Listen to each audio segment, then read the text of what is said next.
तो हम लोग उस दिन बॉइलिंग पॉइंट डिस्कस कर रहे थे। तो बॉइलिंग पॉइंट पहली फिजिकल प्रॉपर्टी होती है एल्केन्स की। तो मैंने बताया था अगर मॉलिक्यूलर मास बढ़ेगा तो बॉइलिंग पॉइंट भी बढ़ेगा, बॉइलिंग पॉइंट भी इंक्रीज होगा। तो if molecular mass increases boiling point also increases. ये पहली फिजिकल प्रॉपर्टी होती है। अगर मान लीजिए मैंने कोई एल्किल हैलाइड लिया, मेथिल हैलाइड, उससे बड़ा लिया एथिल हैलाइड, उससे बड़ा propyl halide C3H7 and so on. तो जैसे जैसे कार्बन की संख्या बढ़ती जाएगी वैसे वैसे बॉइलिंग पॉइंट बढ़ेगा, क्योंकि मॉलिक्यूलर मास बढ़ता है तो बॉइलिंग पॉइंट भी बढ़ता है due to van der Waals force of attraction. तो इसका सबसे कम बॉइलिंग पॉइंट, उससे ज्यादा इसका, उससे ज्यादा इसका एंड सो ऑन, ऐसे चलता चला जाएगा बॉइलिंग पॉइंट का ट्रेंड। अगर मॉलिक्यूलर मास सेम हो जाए, इसमें एक दूसरा केस भी होता है कि अगर कोई दो बंदे एक दूसरे के आइसोमर्स हैं, मतलब मॉलिक्यूलर मास सेम हो जाए, तब क्या करा जाए। जैसे उदाहरण के तौर पे मान लीजिए कि कंपाउंड है CH3 CH2 CH2 Cl, ठीक है, प्रोपिल हैलाइड ये बना हुआ है, प्रोपिल क्लोराइड। इसी को मैं थोड़ा सा आइसोमेरिक फॉर्म, इसका चेन आइसोमर बना दूं, इसका एक H इनको दे दूं, ये CH3 बन जाए, ठीक है ना, और ये Cl इन पे लगा दूं तो CH3 single bond CH, again single bond CH3 and ये Cl लग गया, ठीक। अब इन दोनों में पूछूं कि बॉइलिंग पॉइंट ज्यादा किसका, पहले का कि दूसरे का, तो देखिए तब बॉइलिंग पॉइंट में हम लोग देखते हैं ब्रांचिंग।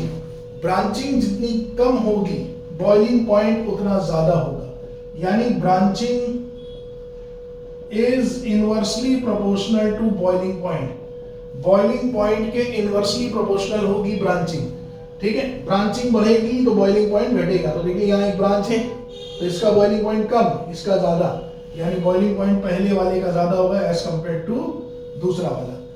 ये दो अगर नियम आते हैं तो आप बॉइलिंग पॉइंट का ऑर्डर बता सकते हैं। ये नहीं पूछा जाएगा कि इसका कितना बॉइलिंग पॉइंट, लेकिन ऑर्डर जरूर पूछे जाते हैं, तो आप ऑर्डर बता सकते हैं बॉइलिंग पॉइंट का। समझ रहे हैं कि नहीं। इसके बाद दूसरी फिजिकल प्रॉपर्टी आती है बॉइलिंग पॉइंट के बाद, सॉल्युबिलिटी। सॉल्युबिलिटी, सॉल्युबिलिटी क्या होती है। Number 2, solubility. सॉल्युबिलिटी हम लोग ज्यादातर किसी पोलर सॉल्वेंट में, जैसे पानी में देखते हैं। जब कुछ ना बोला जाए तो पानी में देखते हैं। पानी आप जानते हैं पोलर होता है, यानी इसमें दो पोल होंगी H+ OH-, या कह लो इसका डाइपोल मोमेंट 0 नहीं होगा। तो अगर इसमें हम लोग सॉल्युबिलिटी देखेंगे तो केमिस्ट्री का उसूल सीख लीजिए। पोलर कंपाउंड्स पोलर में डिसॉल्व होते हैं, नॉन पोलर नॉन पोलर में डिसॉल्व होते हैं। अगेन पोलर पोलर में डिसॉल्व होते हैं, नॉन पोलर नॉन पोलर में डिसॉल्व होते हैं। यानी अगर मैं उदाहरण के तौर पे मेथिल हैलाइड लूं तो देखिए कार्बन और हेलोजन के बीच का जो बॉन्ड है, ठीक है, इट इज पोलर बॉन्ड, क्योंकि दोनों के बीच में इलेक्ट्रोनेगेटिविटी डिफरेंस है। ऐसे ही कार्बन हाइड्रोजन के बीच के बॉन्ड पोलर है, ठीक है। तो ये बॉन्ड पोलर है, it is a polar bond. इसी तरह से अगर मैं और बड़ा हैलाइड लूं 2 कार्बन का, एथिल हैलाइड, तो देखिए ये भी पोलर बॉन्ड है, लेकिन कार्बन कार्बन के बीच एक नॉन पोलर बॉन्ड भी आ गया। इसी तरह से अगर मैं प्रोपिल ले लूं, CH3 CH2 CH2X, तो देखिए अब 2 नॉन पोलर बॉन्ड आ गए। तो जैसे जैसे आप कार्बन की चेन बढ़ाते जाओगे वैसे वैसे नॉन पोलर बॉन्ड की संख्या बढ़ती जाएगी। पोलर बॉन्ड तो एक ही रहेगा, पोलर बॉन्ड उसमें भी एक ही है, इसमें भी एक ही, इसमें भी एक ही, लेकिन नॉन पोलर बॉन्ड की संख्या बढ़ती जा रही है। और अब आप कुछ सोचिए कि नॉन पोलर बॉन्ड जब बढ़ते चले जाएंगे तो पानी में घुलना और मुश्किल होता चला जाएगा, यानी कि सॉल्युबिलिटी धीरे धीरे घटेगी, या कह लो बॉइलिंग पॉइंट का उल्टा ऑर्डर चलेगा, सॉल्युबिलिटी डिक्रीज होगी, यानी इसकी सॉल्युबिलिटी सबसे ज्यादा, इसकी उससे कम, एंड सो ऑन, ऐसे ट्रेंड चलेगा सॉल्युबिलिटी का, ठीक है। तो ये होती है दूसरी फिजिकल प्रॉपर्टी। देन आती है तीसरी physical property, dipole moment. Dipole moment, इसमें बस तुम लोगों को बोर्ड के लिए ऑर्डर याद रखना है। पूरा डायपोल मोमेंट तो केमिकल बॉन्डिंग में सीखते हैं हम लोग। तो देखिए बोर्ड के लिए बस ऑर्डर दिमाग में रखिए डायपोल मोमेंट का। एक चीज और बता दे रहे हैं, अगर कार्बन से सेम एटम जुड़े हों, कार्बन से सेम एटम जुड़े हों और उसके पास, या जो भी सेंट्रल एटम है, कार्बन जरूरी नहीं, जो भी सेंट्रल एटम है, सेंट्रल एटम की सराउंडिंग में सेम एटम हो, ठीक है, और उसके पास कोई लोन पेयर ना हो, सेम एटम हो और उसके पास कोई लोन पेयर ना हो। जैसे इस केस में कार्बन की 4 वैलेंसी होती है, चारों चले गए बॉन्ड बनाने, एक इधर एक इधर एक इधर एक इधर, 4 वैलेंसी इलेक्ट्रॉन, चारों चले गए बॉन्ड बनाने। नाइट्रोजन की 5 वैलेंसी होती है, 5 वैलेंसी इलेक्ट्रॉन, ठीक, एक इलेक्ट्रॉन इधर चला गया, एक उधर चला गया, एक इधर चला गया बॉन्ड बनाने, यानी 2 इलेक्ट्रॉन बचे, यानी कि एक लोन पेयर यहां बचा है। तो मैंने कहा सेंट्रल एटम अगर सेम एटम से सराउंडेड हो और अगर सेंट्रल एटम के पास कोई लोन पेयर ना हो, ऐसे ही लिखवाता हूं नोट्स में, तो फिर उनका डायपोल मोमेंट 0 होता है। इसके एक दो एक्सेप्शन हैं, केमिकल बॉन्डिंग आप सीखोगे, लेकिन फिलहाल अभी यहां के लिए नहीं। तो जनरली इसका डायपोल मोमेंट क्या होगा, 0 होगा। जैसे उदाहरण के तौर पे आप लोगों ने अभी देखा था CCl4, हुन्स डाइगर रिएक्शन में CCl4 यूज हो रहा था, नॉन पोलर एजेंट, इसका डायपोल मोमेंट 0 था, बट इसका डायपोल मोमेंट 0 नहीं होगा क्योंकि इसके बाद लोन पेयर है अमोनिया। समझ रहे हैं कि नहीं बात को? तो डायपोल मोमेंट में बस हम लोग को ऑर्डर ध्यान रखना है कि अगर हम लोग एल्किल हैलाइड लें तो एल्किल क्लोराइड का सबसे ज्यादा डायपोल मोमेंट होता है, then alkyl fluorides, then alkyl bromide and alkyl iodide. इस तरह से डायपोल मोमेंट का ऑर्डर चलता है। ड्यू टू इसकी होना चाहिए था फ्लोराइड का ज्यादा, लेकिन इसकी इलेक्ट्रॉन एफिनिटी ज्यादा होने की वजह से डायपोल मोमेंट इसका ज्यादा होता है। समझ में आया कि नहीं आया? ठीक है, तो इसके बाद आती हैं आपकी केमिकल प्रॉपर्टीज। फिजिकल प्रॉपर्टी के बाद आती हैं केमिकल प्रॉपर्टीज। केमिकल प्रॉपर्टी यानी अब हेलो एल्केन कैसे कैसे रिएक्ट करते हैं, किन किन से रिएक्ट करते हैं, ये हम लोग को जानना है। मैं एक बार वीडियो चेक कर लूं, ठीक है। तो केमिकल प्रॉपर्टीज, इसमें नंबर 1 आती है विलियमसन सिंथेसिस। बहुत इंपॉर्टेंट रिएक्शन है, आप एल्कोहल फिनॉल में भी पढ़ेंगे, ईथर वाले चैप्टर पार्ट पे, एल्कोहल फिनॉल ईथर में, ईथर की मेथड ऑफ प्रिपरेशन है, और यहाँ एल्किल हैलाइड का क्योंकि इस्तेमाल होता है इसलिए यहाँ की प्रॉपर्टी है। तो देखिए मैं पहले ही कह दे रहा हूँ, इसका मैकेनिज्म SN2 होता है, तो ध्यान रखिएगा कि SN2 मैकेनिज्म है तो 3 डिग्री हैलाइड विलियमसन सिंथेसिस नहीं पास करेंगे। अब होता क्या है, whenever an alkyl halide is treated with sodium alka oxide, अपन लोग इसको रोना बोल लेते हैं, RONA, रोना, सोडियम एल्क ऑक्साइड, ठीक, रोना।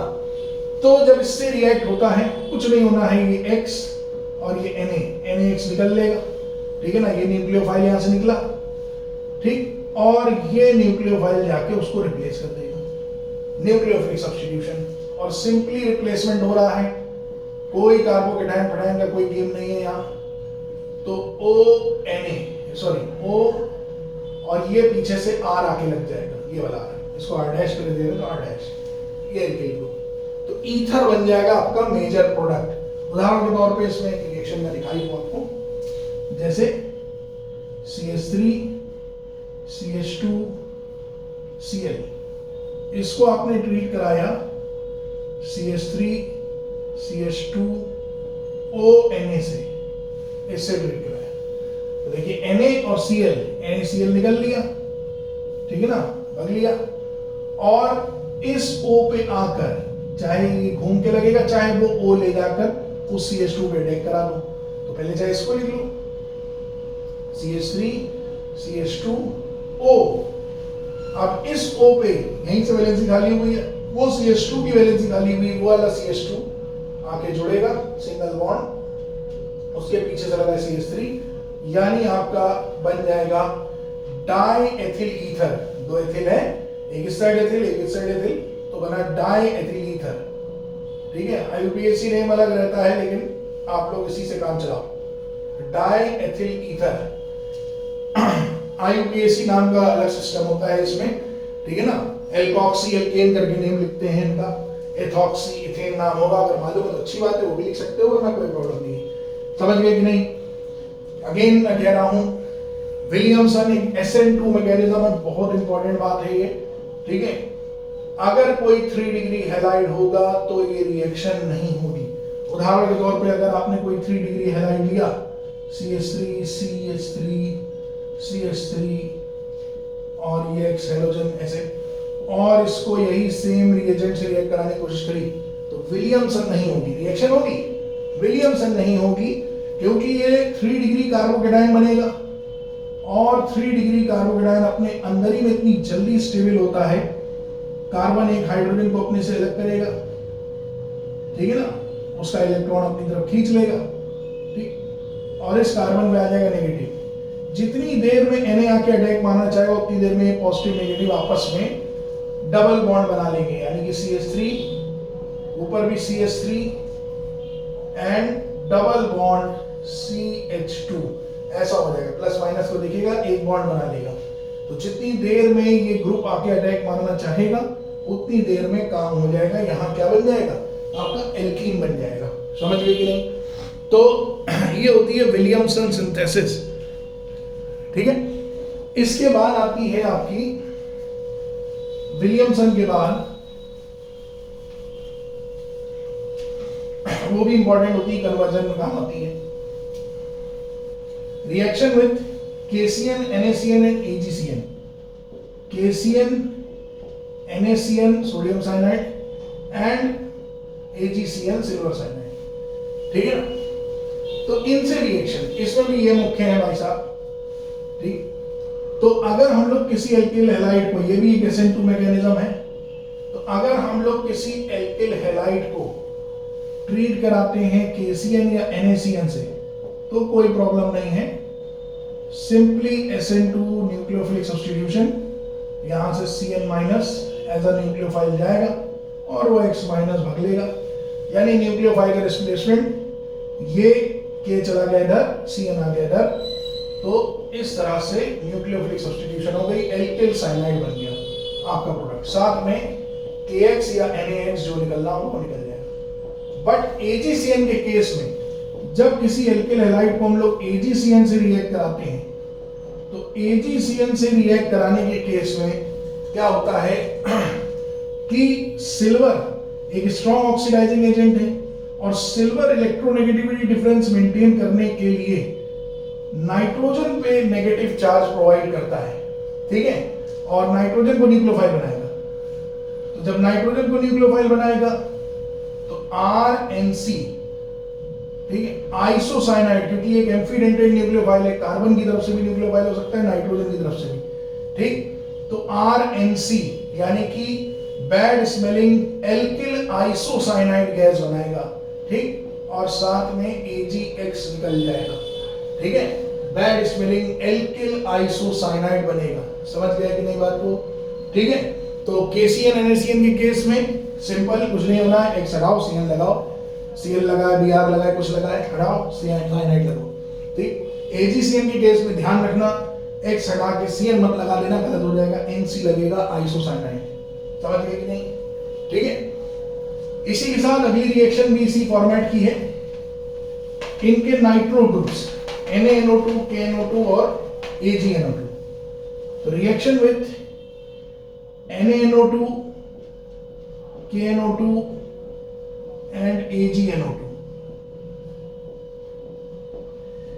इन तीनों से रिएक्शन। तो इन तीनों में भी थोड़ा सा गेम है। इन तीनों में मैंने जैसे बताया कि सिल्वर तो खैर नाइट्रोजन को, नाइट्रोजन की तरफ से न्यूक्लियोफाइल बनवाएगा, ये भी एक एम्फीडेंटेड न्यूक्लियोफाइल है NO2। तो जब भी कोई एल्किल हैलाइड रिएक्ट करेगा किससे, AgNO2 से, तो कोई प्रॉब्लम नहीं है, Ag प्लस NO2 माइनस, ये बना आपका न्यूक्लियोफाइल, तो ये न्यूक्लियोफाइल X माइनस निकलेगा, NO2 आगे लग जाएगा, RNO2 नाइट्रो एल्कीन बन जाएगा आपका मेजर प्रोडक्ट। नाइट्रो एल्केन, जो सा एल्केन होगा वो सा एल्केन, एथिल है तो नाइट्रो एथेन, प्रोपिल है तो नाइट्रो प्रोपेन, ऐसे बन जाएगा। लेकिन उन दोनों के केस में गेम थोड़ा सा टेढ़ा है।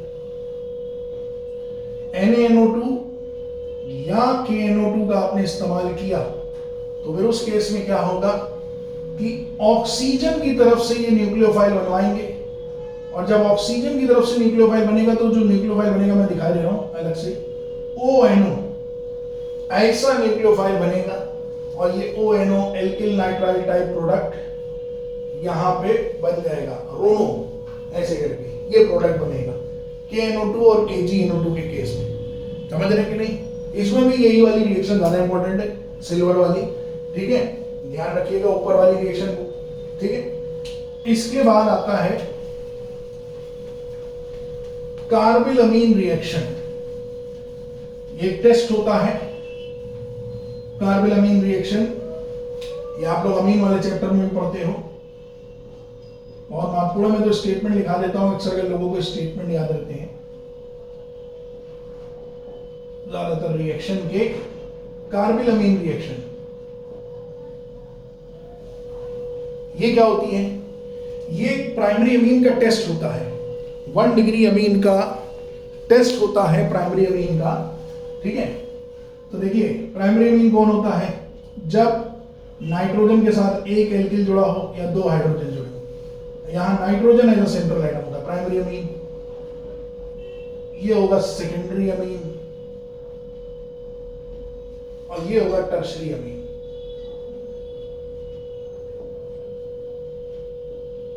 ठीक है, तो इस रिएक्शन को सिर्फ प्राइमरी अमीन ही पास कर सकते हैं।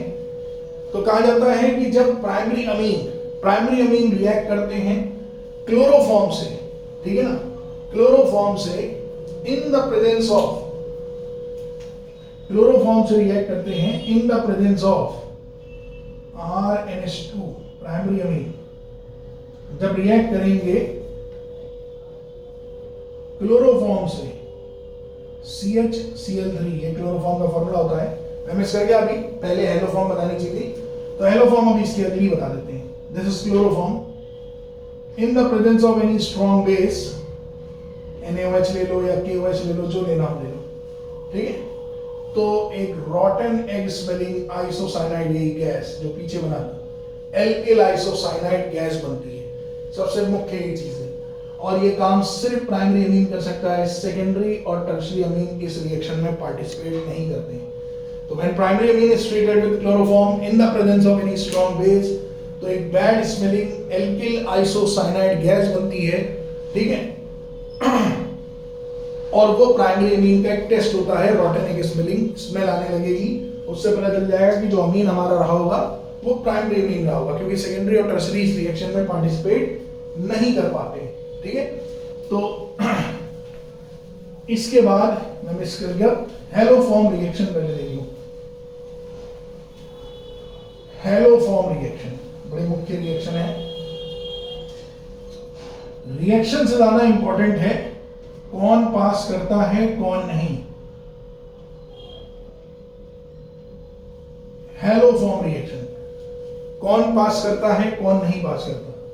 तो देखिए हेलोफॉर्म, पहली बात तो फॉर्मूला होता है CHX3, अभी क्लोरोफॉर्म आपको दिखाया मैंने। इसी तरह से ब्रोमोफॉर्म भी होता है, आइडोफॉर्म भी होता है, फ्लोरोफॉर्म नहीं होता, ठीक, इतना स्टेबल नहीं है। तो देखिए सबसे पहले तो ये रिएक्शन एल्डिहाइड कीटोन पास करते हैं, हेलोफॉर्म बनाते एल्डिहाइड कीटोन है, और सारे एल्डिहाइड कीटोन नहीं, ऐसे एल्डिहाइड कीटोन जिनके पास ये वाला ग्रुप होता, ऐसे दिमाग में बसा लो, जिनके पास CH3C डबल बॉन्ड हो या CH3CO ग्रुप होता हो, ऐसे एल्डिहाइड कीटोन इस रिएक्शन में पार्टिसिपेट करते हैं, ठीक है। जिनके पास CH3C double bond O group होता हो वो इस रिएक्शन में पार्टिसिपेट करेंगे, या ऐसे एल्कोहल जिनके पास ये वाला ग्रुप होता हो CH3CHOH लाइक, ऐसे एल्कोहल भी इस रिएक्शन में पार्टिसिपेट करते हैं। वो भी अल्टीमेटली ये H और H ऑक्सीडेशन होगा, ये डीहाइड्रोजनेशन हो जाएगा, H2 गैस निकल जाएगी, यही बन जाएगा, ठीक है। तो एक स्टेप में बनना यही है, रिएक्शन इसी से होनी है। अब रिएक्शन क्या होती है? तो जैसे मैंने एसिटाल्डिहाइड लिया या एथेनॉल जिसे आप लोग बोलते हो, 2 कार्बन का, अब इसमें देखिए है ये वाला ग्रुप, इसको मैंने ट्रीट कराया 3 मोल्स ऑफ H2, ठीक है। तो 1 बाय 1 ये फंक्शनल ग्रुप के बगल वाला कार्बन अल्फा कार्बन, ये अल्फा H 1 बाय 1 निकलेंगे और इसकी जगह हेलोजन रिप्लेस करते हैं। तो 3 मोल्स ऑफ HX निकल गया, ये 3H थे, 3X को लेके निकल गए, अब 3X और बचे, वो 3X वहां जाके लग जाएंगे, तो एक try hello derivative like product बनेगा, कोई दिखाई दे रहा है कुछ ऐसा, C double bond O single bond H, कुछ ऐसा ट्राई हेलो डेरिवेटिव प्रोडक्ट बनेगा। और क्योंकि सारे हेलोजन एक -I ग्रुप होते हैं, तो जैसे ही आप इस कंपाउंड को हाइड्रोलिसिस में भेजोगे, यानी इसकी हम लोग कराएंगे NaOH से हाइड्रोलिसिस, तो जैसे ही कराएंगे ये कार्बन कार्बन के बीच का जब बॉन्ड टूटेगा तो 3 -I ग्रुप क्या कहेंगे, नेगेटिव या कह लो इलेक्ट्रॉन इनकी तरफ भागे बॉन्ड टूटने के बाद, और इस कार्बन पे प्लस आ जाए, ठीक। अब NaOH से भी ये H जो है आप ऐसे ही समझा करो, पूरी मैकेनिज्म नहीं लेकिन काम का आपका निकल जाएगा, ये H प्लस जो है वो आ जाएगा आपका कहां पर, इस C- पे, बन गया आपका हेलो फॉर्म CH3 और H, यही फॉर्मूला होता था CHX3, ठीक है, ये बन गया, और साथ में जो भी है CO पे ONA आके लग जाएगा, यानी H C double bond O, इतना उठाई H C double bond O, इस C डबल बॉन्ड O पे इस प्लस पे आके ये माइनस वाला ONA अटैक कर देगा, HCOONA, sodium salt of formic acid बन जाएगा, ठीक है, एक कार्बन का है तो sodium salt of formic acid बन जाएगा, समझ रहे कि नहीं, ठीक है। तो ये होती है हेलो फॉर्म रिएक्शन। मुख्य बात ये इसमें सबसे इंपॉर्टेंट है टेस्ट के लिए आइडो फॉर्म CHI3, ठीक है। आइडो फॉर्म आप जानते ही होंगे, येलो PPT होता है, येलो कलर का पाउडर होता है, बाकी दोनों हेलो फॉर्म कलरलेस होते हैं, ये येलो PPT होता है, यानी ये हमें बता देगा 2 एल्डिहाइड या 2 कीटोन्स के बीच में डिस्टिंग्विशन, ऐसे एल्डिहाइड कीटोन जिनमें से एक के पास ये वाला ग्रुप हो और एक के पास ना हो। उदाहरण के तौर पे जैसे एसिटाल्डिहाइड और प्रोपेनल्डिहाइड, एसिटाल्डिहाइड के पास वाला ग्रुप है, प्रोपेनल्डिहाइड में CH3 CH2 बीच में लगा होगा, देन C डबल बॉन्ड हो, तो वो ये रिएक्शन में पार्टिसिपेट नहीं कर पाएगा, कम से कम 3 अल्फा H होने चाहिए। आई बात समझ में कि नहीं, तब ये रिएक्शन होती है, या बीच का कोई स्टेप का कोई बंदा हो तो ये रिएक्शन कर लेगा, ठीक है, वो सब खैर कॉम्पिटिशन की बातें हैं। तो समझ गए कि नहीं बात को, ठीक है। तो आइडो फॉर्म येलो कलर का प्रेसिपिटेट होता है, ये आपको बता देगा एसिटाल्डिहाइड और प्रोपेनल्डिहाइड में कौन इस रिएक्शन में पार्टिसिपेट करेगा। जैसे आपको 2 टेस्ट ट्यूब में एसिटाल्डिहाइड और प्रोपेनल्डिहाइड दे दिया गया, आपसे कहा गया डिस्टिंग्विश करिए, तो आपने क्या करा, आपने दोनों की आइडो फॉर्म रिएक्शन कराने की कोशिश करी, यानी दोनों में आयोडीन डाला, फिर उसके बाद उसकी हाइड्रोलिसिस कराई आयोडीन डालने के बाद, और जब डालने के बाद आपने फाइनल शेक करने के बाद प्रोडक्ट देखा तो एक प्रोडक्ट येलो कलर का PPT आने लगा, एक में कुछ नहीं हो रहा, तो जिसमें ये येलो PPT आने लगा इसका मतलब वो ये रहा होगा एसिटाल्डिहाइड, जिसमें नहीं आया इसका मतलब वो प्रोपेनल्डिहाइड रहा होगा। तो इस तरह के क्वेश्चन भी आते हैं बोर्ड में, distinguish between acetaldehyde and propanaldehyde, या कोई भी, तो आपको आइडिया लगाना होता है। तो अभी देखिए 2 टेस्ट आप लोगों ने देख लिए, कार्बोलैमिन रिएक्शन एक ये, समझ रहे कि नहीं। इसके बाद आती है कुछ हेलो फॉर्म की रिएक्शन, जिसमें क्लोरोफॉर्म की रिएक्शन अक्सर कर हम लोगों को बताई जाती है, सम रिएक्शंस ऑफ क्लोरोफॉर्म, जिसमें एक मैंने कार्बोलैमिन बता दी पहले ही, एक आध रिएक्शन और होती है।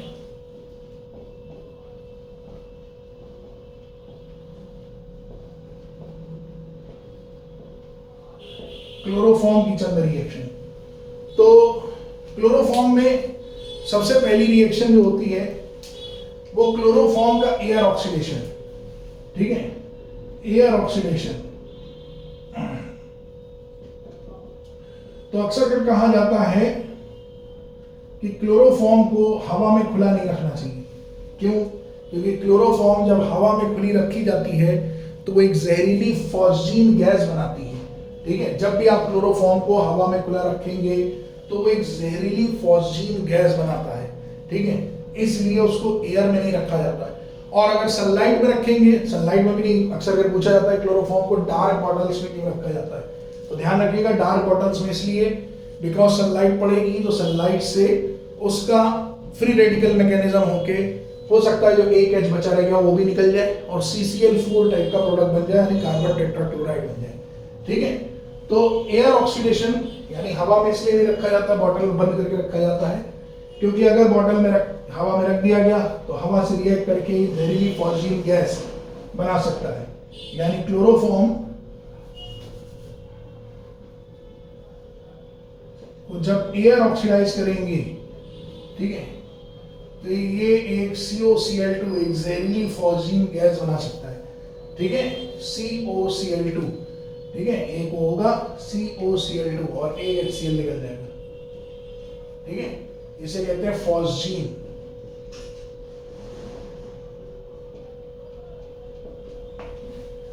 आई बात समझ में कि नहीं? ठीक है, एक जहरीली फॉस्जीन गैस बनाता है, it is poisonous in nature. समझ रहे हैं कि नहीं बात को? ठीक है, उसके बाद होती है एक इंपॉर्टेंट रिएक्शन आती है, एक और 11th क्लास की रिएक्शन है, एल्काइन बनने की रिएक्शन, सिल्वर रिएक्शन। तो अगर प्योर मेटालिक सिल्वर लेंगे और क्लोरोफॉर्म के 2 मोल, ऐसे लिखे दे रहा हूं CHCl3, इधर भी ऐसे लिखे दे रहा हूं CHCl3, 2 मोल आपने लिए, इनको सिल्वर से रिएक्ट कराया, 6 मोल Ag के लिए लिए। क्यों लिए सर 6 मोल? 6 मोल इसलिए लिए भाई साहब क्योंकि देखिए 6 मोल्स ऑफ AgCl, देखिए 6 मोल्स ऑफ AgCl निकल जाएगा और निकलने के बाद ये एल्काइन बनने की रिएक्शन है तो इथाइन बन जाएगा, CH ट्रिपल बॉन्ड, दोनों कार्बनों की 3-3 वैलेंसी खाली हुई, दोनों के बीच में ट्रिपल बॉन्ड आ जाएगा, यानी इथाइन बन जाएगा आपका प्रोडक्ट। समझ में आ रही बात की नहीं? तो ये भी कई बार रिएक्शन आ जाती है, इंपॉर्टेंट है, ध्यान रखिएगा। समझ गए कि नहीं? तो ये कुछ रिएक्शंस थी हेलो एल्केन्स की जो आप लोगों के लिए बड़ी महत्वपूर्ण है। अब नेक्स्ट सेगमेंट में हेलो एरीन हम लोग डिस्कस करेंगे। ओके।